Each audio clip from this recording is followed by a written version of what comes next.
Hi, I'm Emily. And I'm Hayley. After meeting online, we became international best friends who bonded over how hard it is to find success in the entertainment industry. Join us and our celebrity co-authors as they help us write the book on how to make it. And, more importantly, uncover what making it even means. Hi, my name is Christian Swegal, and I think I first wanted to be a professional baseball player when I was a little kid. Classic. Yeah. Pretty standard. What killed the baseball dream? I mean, I'm just not a professional athlete. That's valid. That kind of got ruled out, I think, pretty quickly. Yeah, there's usually the classics like firefighter, police officer, vet, sport, professional sports player. Yeah. We've had a couple of Indiana Joneses recently. Oh, nice. So at what point did you decide you wanted to work in film and TV? It was in high school. I was really dedicated to sports when I was in high school. Okay. Like freshman year, I played football, and I was not very big to play football, but my ambition sort of far exceeded my talent in that area, and so much so that I got a number of concussions. Oh no. And so I would just, charge and get knocked out, and that happened to me twice. And then after the second time, my parents were like, you probably need to stop doing this. And no. and so I had always messed around with cameras and stuff. And so I just sort of turned in that direction. And once I did, I just loved it. And it felt like my outlet. And I really haven't looked back since. Were you a theater kid in high school? I wasn't. No, Oh. I'm too shy for that. Too shy for I don't. That was too sort of. Okay. The thing I liked about filmmaking is that it felt a way to do something, where you could sort of like get across your perspective, and you could have an outlet to sort of connect with people, but you could, kind of like drop a tape or a DVD or whatever, and then leave. And I still like that. Okay. Yeah, I mean, I guess that makes sense. I was always the one who was like, can more people watch what I'm doing? So I'm the opposite. But I get it. I get it. My co-host is the same. She's an intimacy coordinator. Oh, wow. And she's like, tells me all the time, she's like, I'm not a performer at all, but yeah. And then so for college, what did you study if you went? Yeah, I did. I studied I went to USC and went to Very the nice. film program there. Wow. And it was a, great experience, and met a lot of really incredible people that I still, keep in touch with.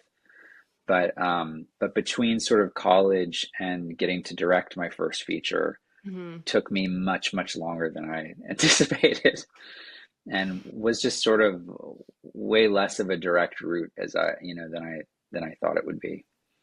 Yeah, I think that's a common theme in anyone we talk to that's in film, or television, and it's like, oh, it was 10 years, it was 20 years. It was like, in college I was like, it was basically like, okay, go do it. And then you're like, okay, when is that gonna happen? Yeah, it's unique. I mean, it's not like music or photography or painting.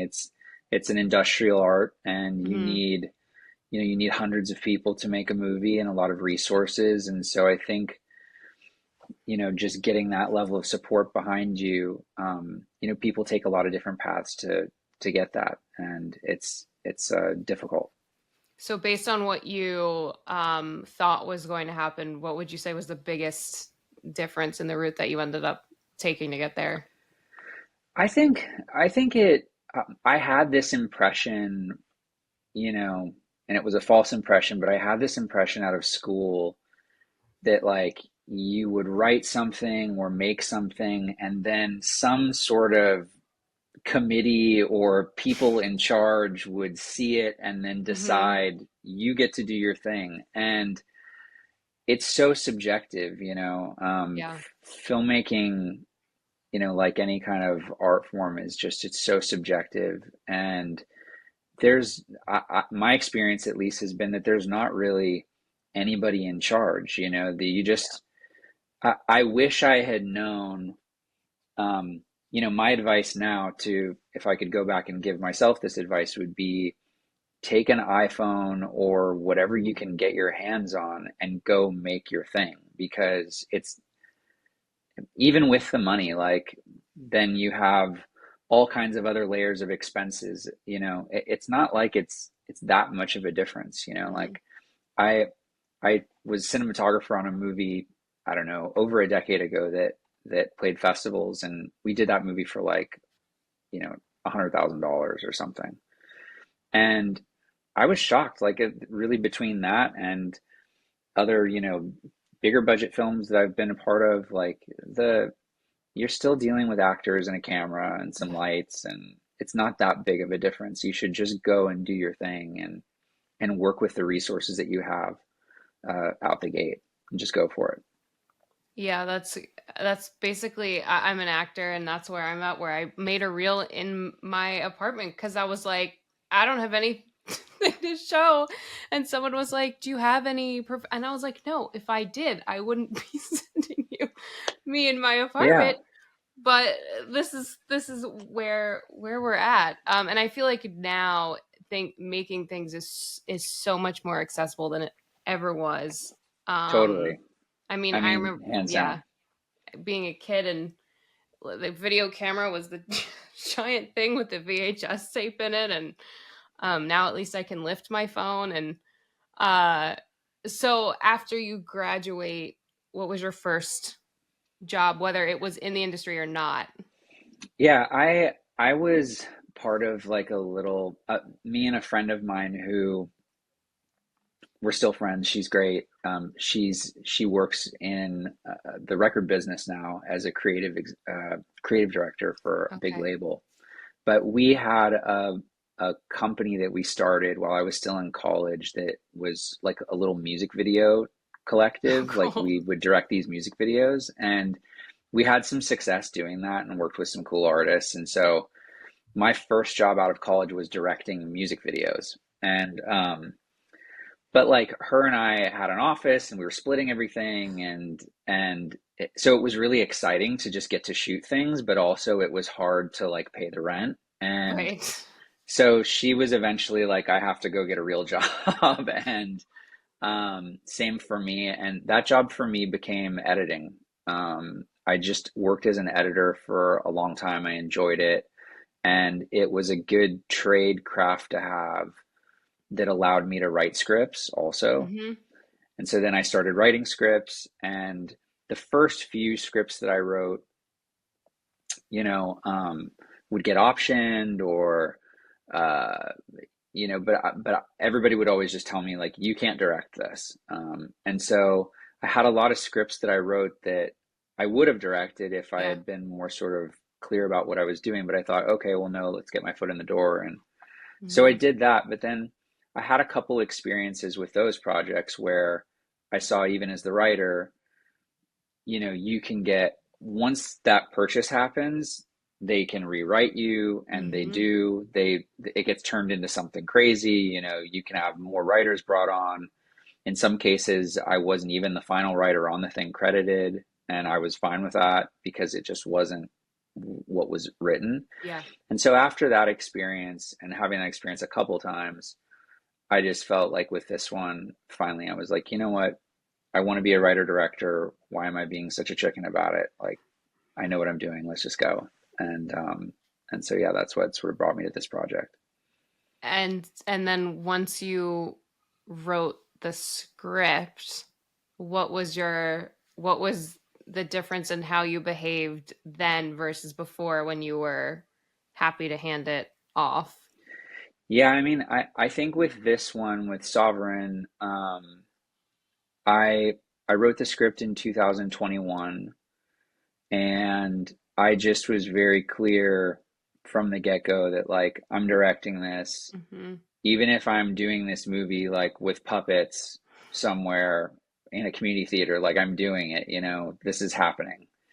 And I found a great producer, my producer Nick Moseri, who's the only producer on the film, Wow. and which is really a rare thing, and he really believed in it, and he was like, "Yeah, let's figure this out." And we just had a mentality of like, we're gonna do this movie, even if it's just a micro budget thing, and then you know, we had incredible actors get involved, and that changed it. And then other people got involved, and so it ended up kind of turning into a real thing, definitely. But it started out as just, we're going to do this however we have to do It would be a really intense puppet show. it. Yeah.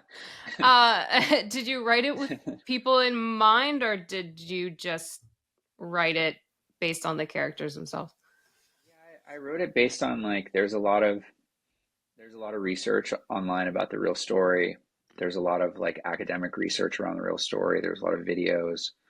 Um, I'd had some personal experience in my life with um, a family member that got involved in sovereign ideology, really as part of like a mental health issue they were Mm. having, and so I felt like I really knew that world, and then there was a lot of research to back it up. So I really just kind of wrote to the real character rather than any particular actor. Um, but Nick Offerman was definitely my first. I just as soon as, I don't know, I he's always been one of my favorite actors, and I just felt Yeah. like he had the physicality, and it just felt like, oh man, he'd be perfect for this. And but we didn't know if we could get it to him even. And how tired of you are people making the comparison of Ron Swanson and this character? It's great because it's like he has a body of work that's sort of like referential to this in a different Yeah. way, obviously, and he gets to, he's played this sort of like parody, really comedic character for years that he's known for, and I think in this movie he gets to kind of like drill down on like the real life version a little Yeah. bit. Yeah. Um, so yeah, it's cool. I like the comparison actually. I saw someone who was like, "This is Ron if he had stayed with Tammy or something," Yeah. which So felt funny. very true. Yeah.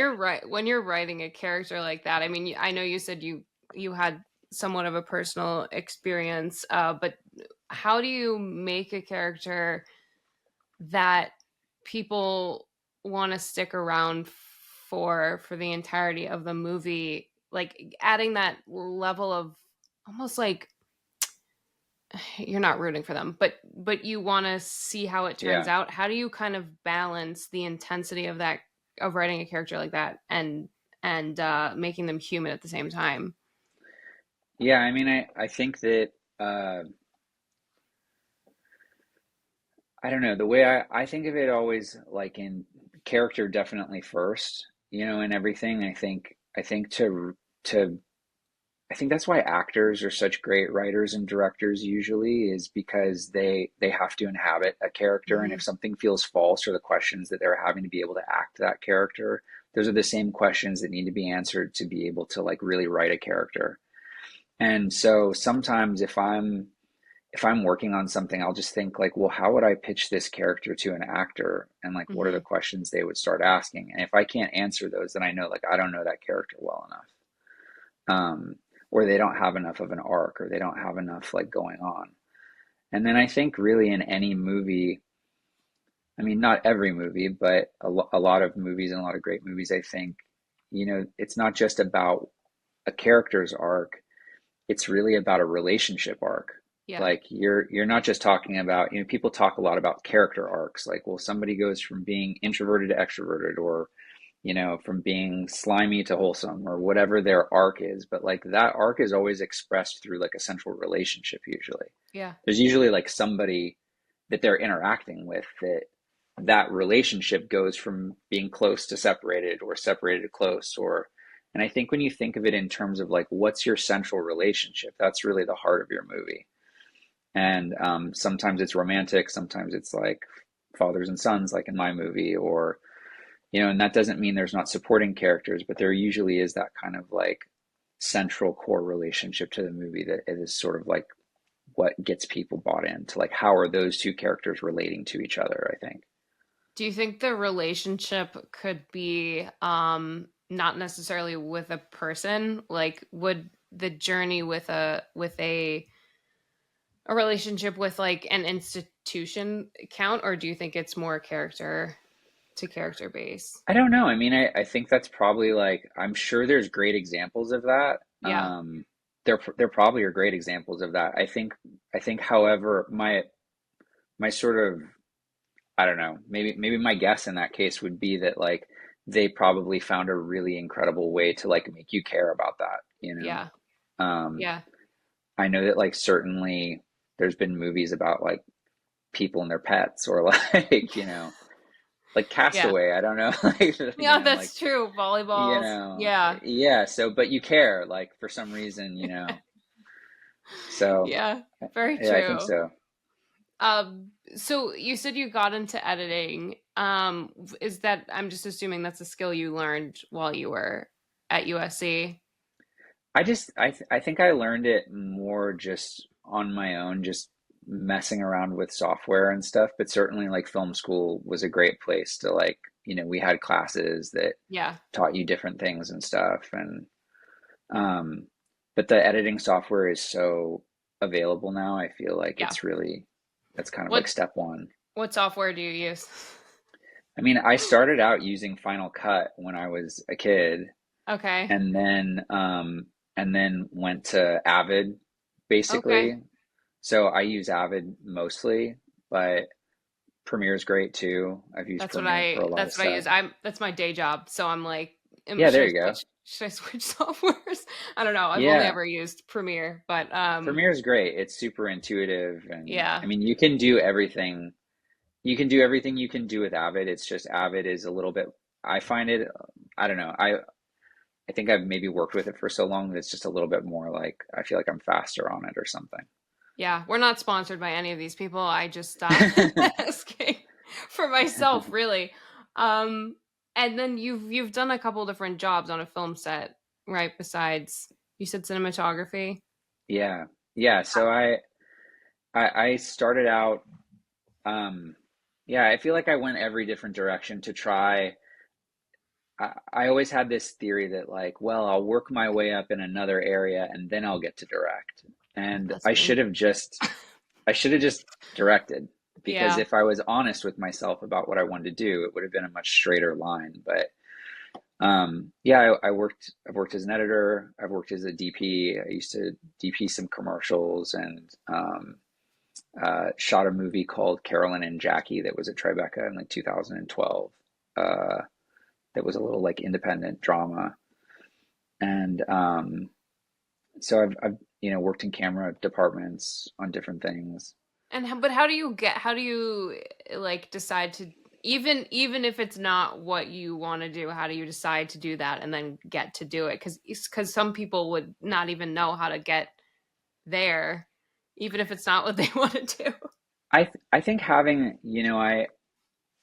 I think film school was a good Yeah. network for me.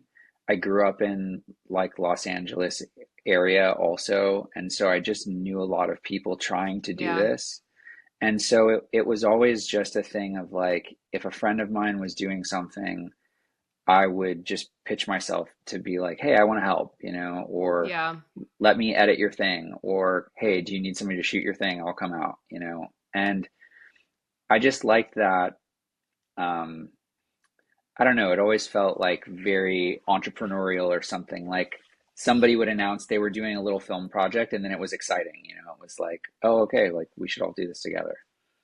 Yeah, I did the wrong thing. I was in LA for 10 years and I made friends with people who were too, like, I could never ask anything of because I'm not going to be Yeah. like, "Can I do this really important thing on your major like film?" Yeah.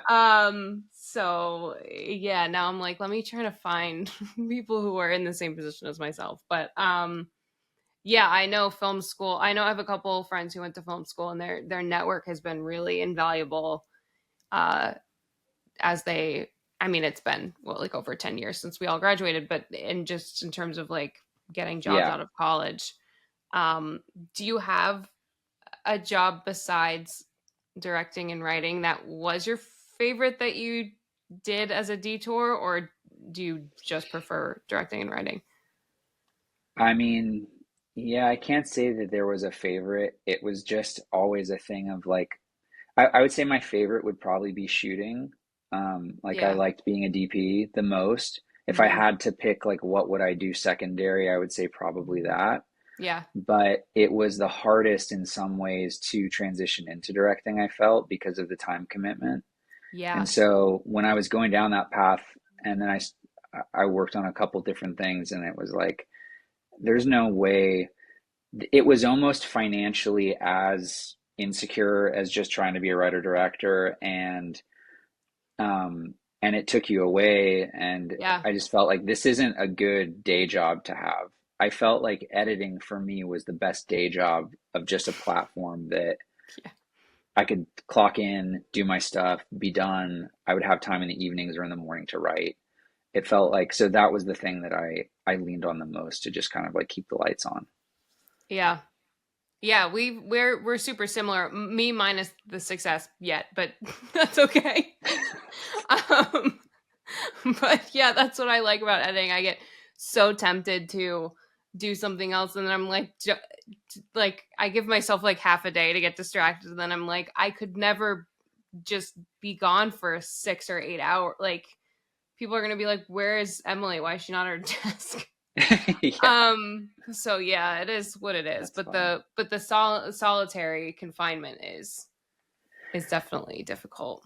Yeah, it is. I was on a I edited for 3 years on a night job, like to just because I was like, oh, Yikes. I can take meetings in the day. It's so great. And so I would edit.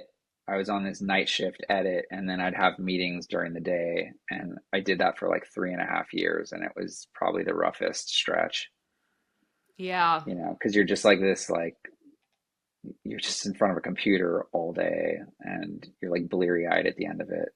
It's Yeah. not fun. I think Yeah. I scare my neighbors because at 3 I'll just go and stand in the yard and just like, stare out, and I'm like, there's a neighbor again outside. Yeah, it's definitely tough. But then I feel like, writing is very like also very. I mean, at least it's more in the lane of what you want to be doing, but it's also just a lot of alone time.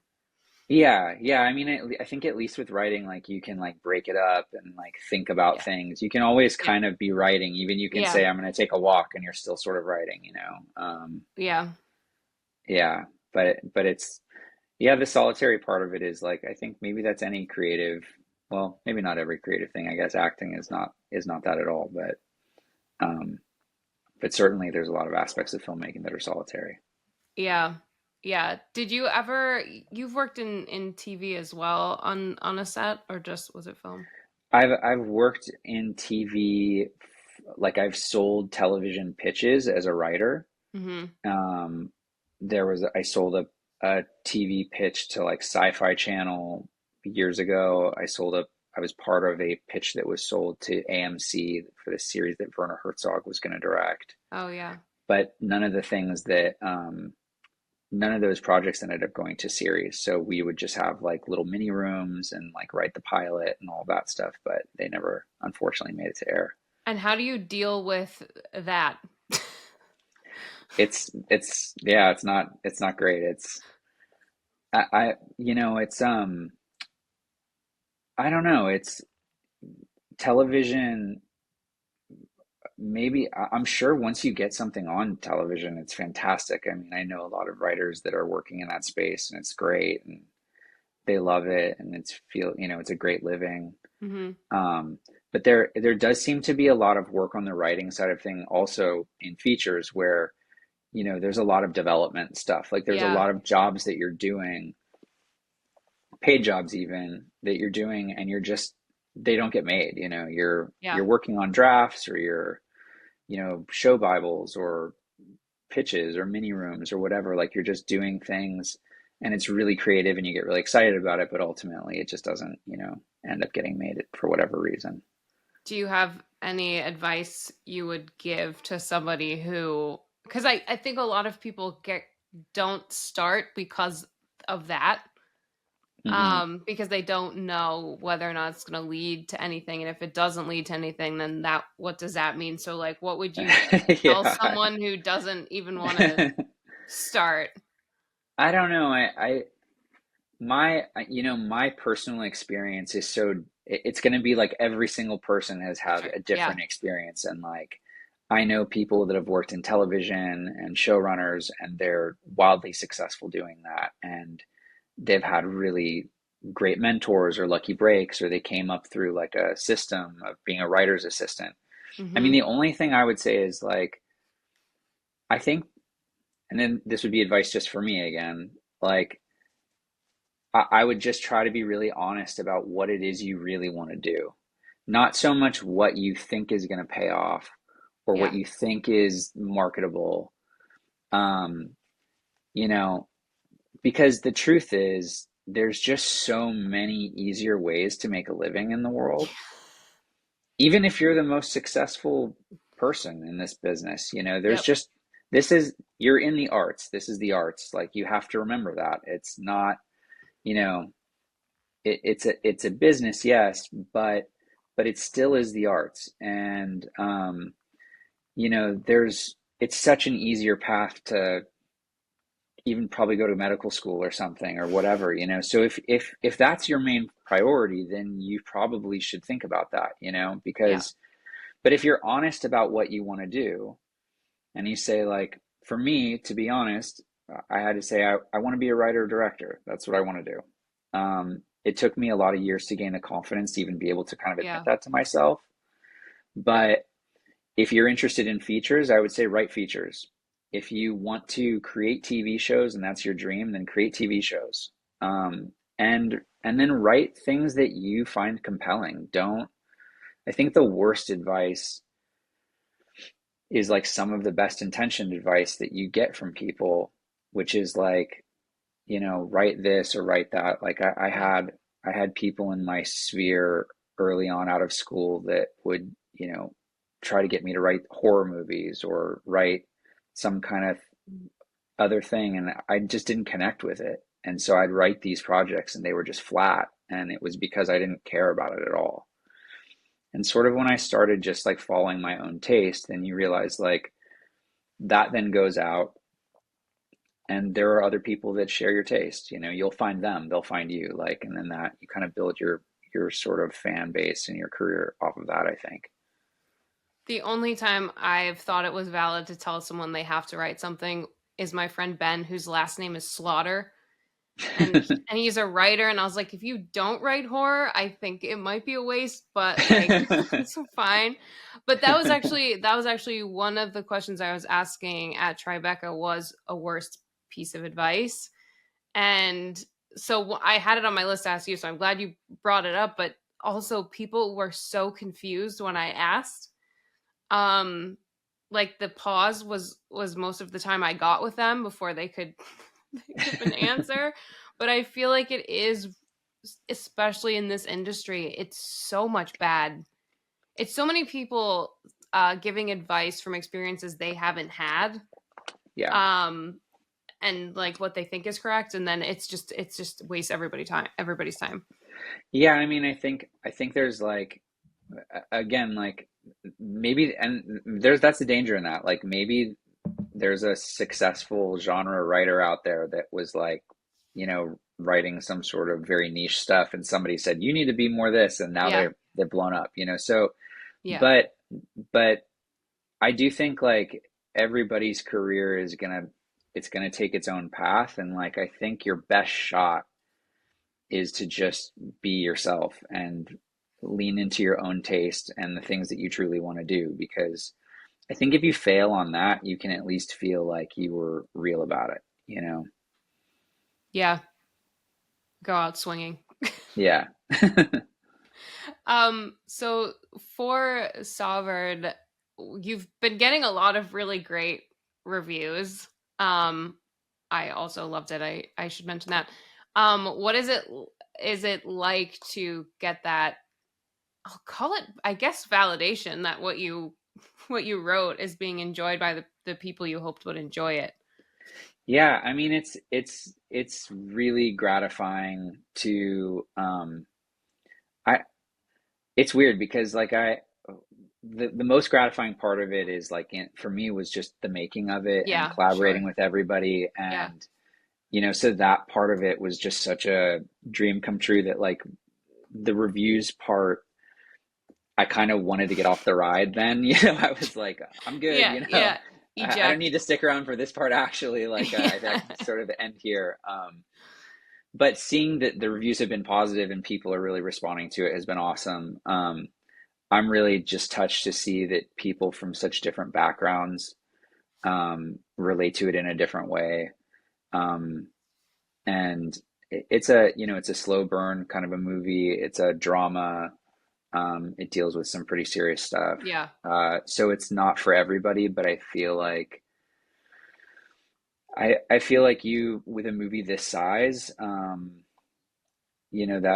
that's what we were trying to do. We were kind of weren't trying to make a film for everybody because I think No, yeah. when you do that at this sort of with a little movie, then you kind of end up pleasing nobody.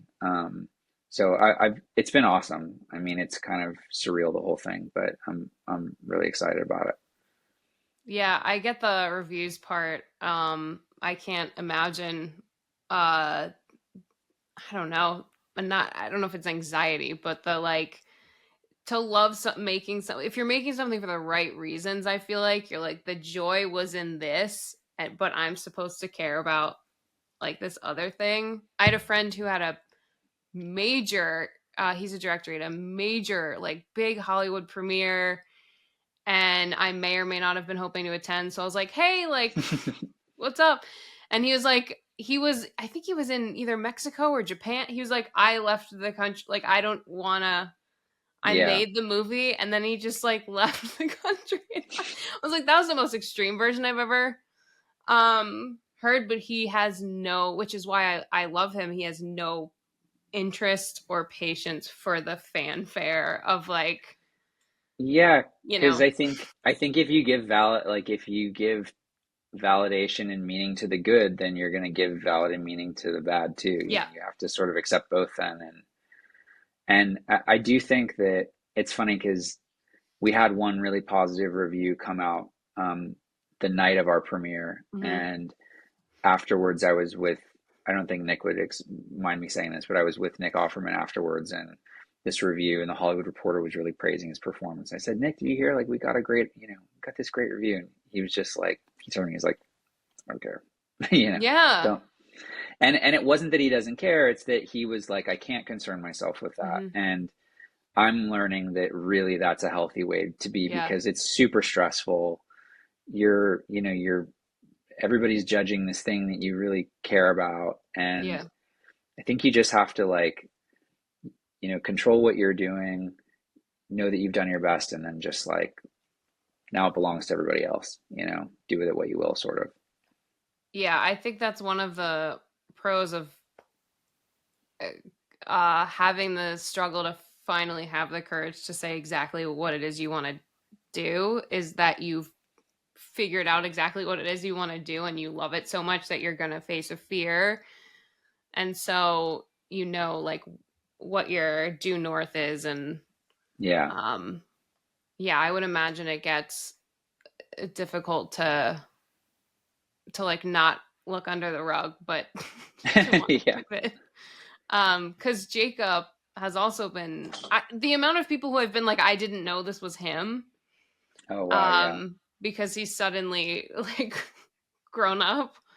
But he like also incredible. But yeah, I'm sure he also doesn't like want to concern himself with the comment section.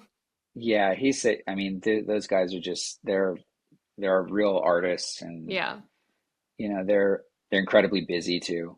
I think that's the other thing about them is they're on to the next thing. yeah, It's the very next true. thing is always really exciting. This is Yeah. their little movie. They're glad to be part of it, and Oh, then they're off. stop. No. It's bigger than that. I'm trying No, to but think. yeah. I'm trying to think if Jacob was on. I'm just gonna look. Was he on? I had. Do you know what? Yes, he was. Do you know Billy on the Street with Billy Eichner? I'm not good with these things, but I Okay, probably should know, but I don't. Billy Eichner is a comedian, and he had this show that started off very like, I think it might have predated YouTube, but it's like him and a microphone, and he runs around New York and basically yells at people. But it got really big, and Jacob was on when he was little, and it's very funny. You should look it up. It's Billy on the Street, and he's basically just Billy and Jacob are running around, and Billy's like yelling at people that Jacob's more talented than them as like a small child. It's very, and then I was the same way because I knew him as this like little kid, and yeah, it's a little jarring in a good way Yeah. when you don't recognize somebody. Yeah, I mean he really got to he's such a phenomenal actor, and his sort of his emotional depth and maturity is so impressive for anybody's age, but Yeah, especially for someone his age. And it was just exciting to see, you know, this was kind of a coming of age story in a way, our film, and it was really exciting to just kind of get to introduce him to people as an adult in this movie. I mean, yeah, he's in a lot of other things right now too, but it's just sort of I guess what I'm saying is it's a cool time to have kind of caught him in his yeah, career. yeah, It's sort of a snapshot, you know. definitely.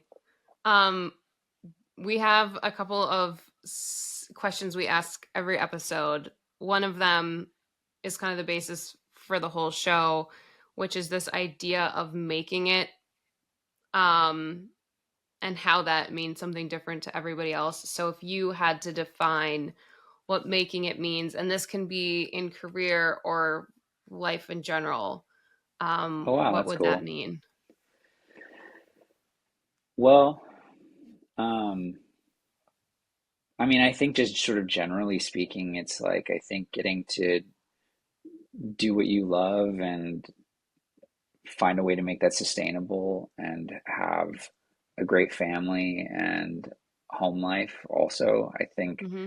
I don't think making it is like just making it in your career. I think that work-life Yeah, balance is super important because there are so many things in this career that are out of your control too. You don't want that to be like my wife always says that to me. She's like, this is exciting, but like you need to make it like this much of the pie because yeah, because like it doesn't, as much as it kind of defines you, like you can't let it define you. You have to yeah, like, I think the coolest part for me about this experience was even like all my friends came out, for the movie, and like, yeah, 30 of my friends were there, and they would have been there whether I was like the movie was good or bad or not even a movie. Like they would have just showed up, and I think that's kind yeah, of winning in a way. yeah. And yeah, for me though, I mean, career wise, getting to make my first film is certainly a step in that direction. Hmm. Making it for me, I think, in my career means getting to do this in a sustainable way, hopefully getting to do the next film, and just create things that I believe in and think are meaningful, and try to like leave behind a body of work that is like representative of like my taste, and hopefully put something positive, net positive into the world. Great answer. The last three people have mentioned work life balance as Yeah. a part of their yeah, which has been nice. Because I think if it ends up defining you, you're kind of screwed, or you're just gonna be miserable. Yeah, and I mean, without like, I know somebody, I grew up around someone in a related field in the music business that was very, very, very successful in that one Hmm. area, but had none of the family life at all. Yeah. And I see that person now in their 70s, and it's really not a nice picture. Hmm. It's like all these trophies, and it kind of like, Yeah. who cares? Really, who cares? And so I do think keeping like a view of that is is really important. So I'll ask this, selfishly for myself. When you are still trying to have it be any part of your living, how do you have work-life balance when there's that voice that's like, oh, I could work, someone else is working for another hour, someone's doing this for more, like when you're still kind of trying to claw your way in? I think that I think that again, like it's hard maybe in the arts. Again, I would say maybe this is different from another field, Hmm. but if you say like writing and directing, I don't think you can, I don't think you have anything of value to say unless you have Yeah. another life. Yep. I don't think as an actor, probably you have much to say or connect. That stuff can't happen in a classroom. Like, Yes. like even Nick Offerman, we talked about, his sort of path on set sometimes. And he was a set carpenter and he worked on or Werner Herzog, like another, Hmm. his advice would always be like, go be a bouncer in a weird Yeah. club or like go work on a boat. Like, I'll do have that. yeah, like try, like you do need to have these enriching other experiences. And because I think it just enriches your artistic Yeah. life and what you have to say, and it helps you find your voice. Um, so I don't know if that's a satisfying answer or not. No, I'm that's not great. sure. That's great. It's very true. I when I was in LA, I was like working three jobs most of the time, and a lot of them were, well, there was retail. I worked in a hotel. I was a nanny. And so yeah, I definitely, especially in a major city, it's like Yeah. all you see all day are characters. Um, but Yeah. yeah, I think that's great advice too, because it gives permission to go outside, which is nice. Yeah. Yeah. You can't be so like locked in Yeah. and stressed about it because it's just gonna, that's one of the hard things also is like I think for certain types of personalities that are like, I'm gonna be a success, if you look at who's rewarded in this business, sometimes it's not always, No. sometimes it's the people that can just relax Yeah. and let life come to them in these weird ways that end up getting these crazy breaks and stuff. And it's very difficult to plan like a linear path in that way. And I Yeah. think the uncertainty of that is really just a part of what this is, you know. Yeah. So I think I don't know, I guess the only advice I would give is like going back to sort of trying to take as much control as you can to just like go do your thing. If Yeah. you're like an actor, I would say write your own material. Like write your own material and write your own stuff and just go make it. Because if you look at all the great actors that have like kind of broken out that way, that feels like a bit more direct and kind of something you can actually like take charge of. Yeah. And so keeping that in mind, I'll segue into the last question, which is, and you can take as much time as you need. I will edit out the pause. Okay. Uh, most people are like, huh? If you had to put kind of a chapter title on your career journey so far, it can be a single word, or we've had very long run on sentences that involve like parentheses. And what would that be? So, kind of just something to put a stamp on your career up to this point, if it was a chapter in a book. Boy. Um,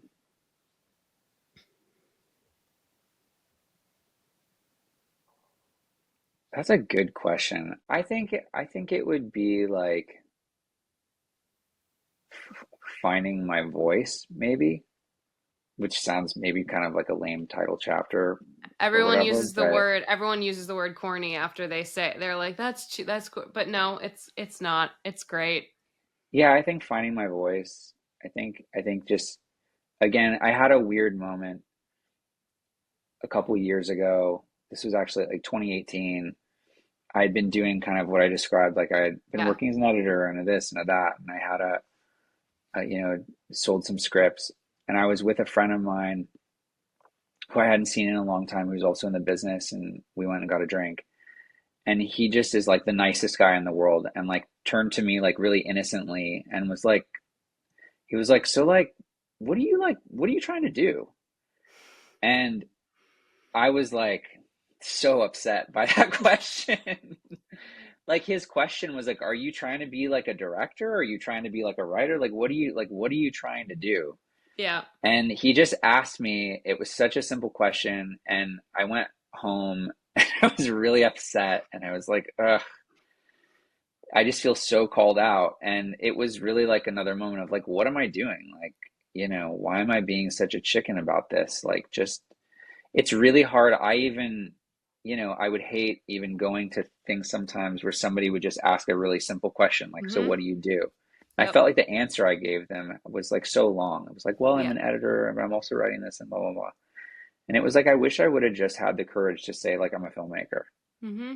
and let them like deal with how that felt, and even though it sounds kind of ridiculous, it is what you're trying to do. Yeah. And you just have to sort of be, I think, bold enough to try to go for it, better or worse. We had an actor early on in the show we interviewed, and his definition of making it was being able to walk into a room or like some sort of social gathering and say what he did and not blush about it or care about it. Yeah, Because everyone would say to him, well, have I seen you anything, or what was the last thing you did, or what? It's like, what can I reference? And he would be like, not want to answer that question, and he was like getting to a point of being like, yeah, it was this, that's it, well, because what you're saying really is like, I'm trying to do something that the odds are going to be tough, and everybody Yeah. knows, but I'm going to take a shot at it. And if you had said, go into a party and say like, like, oh, well, I'm a mathematician, nobody's going to be like, well, what problems have you ever solved, or, I'm a computer science, I'm an engineer, nobody's gonna, but when you say certain things like, I'm a novelist, or I'm a whatever, like, people, their radar goes up, and for Give good me reason. proof. Yeah, I get it. And so it can feel really, kind of revealing and sort of embarrassing to just even say that you want to do something, like that. Yeah. So yeah. It's the I feel like it's the embellishing the resume situation where it's like, oh, I worked on this show, and people are like, what'd you do? And I'm like, I don't want to say I got everyone's lunch. I assisted Matt Damon in staying alive. Yeah. That's No, but cool. that's great. And it's really difficult, but also I feel like when you feel called out and angry and embarrassed, that's like a good indicator that like you need to like get more Totally. confidence in what you're doing. Yeah, Yeah. yeah. Or like there's just, you're kind of being, yeah, you're being like too not honest with yourself, Yeah. Am obsessed with Severance, and I've been slowly collecting the cast members by interviewing them on this show. But I haven't interviewed Tremel Tillman, but I saw an interview where he was like, I reached a point in my life where I realized if I didn't do exactly what I wanted to do in the arts, like I was making everyone around me miserable too. And he Yeah. was like, if I wanted everyone to have like essentially, I'm paraphrasing horribly, but like the best Yeah. experience, even with me in their lives, like it was going to involve me actually going after what I Yeah. wanted. And Yeah. Totally. yeah, I yeah, feel that way. Like, I have a family, I have kids, and there was a lot of, I think part of that for me was just, really wanting to make sure that I was provided for yes, them, yeah, and so there was sort of a guilt around like, well, what I really want to do is this, yeah, and it's still always a negotiation, and you have to do what you have to do for your family, but I think, yeah, I don't know, I agree with all that.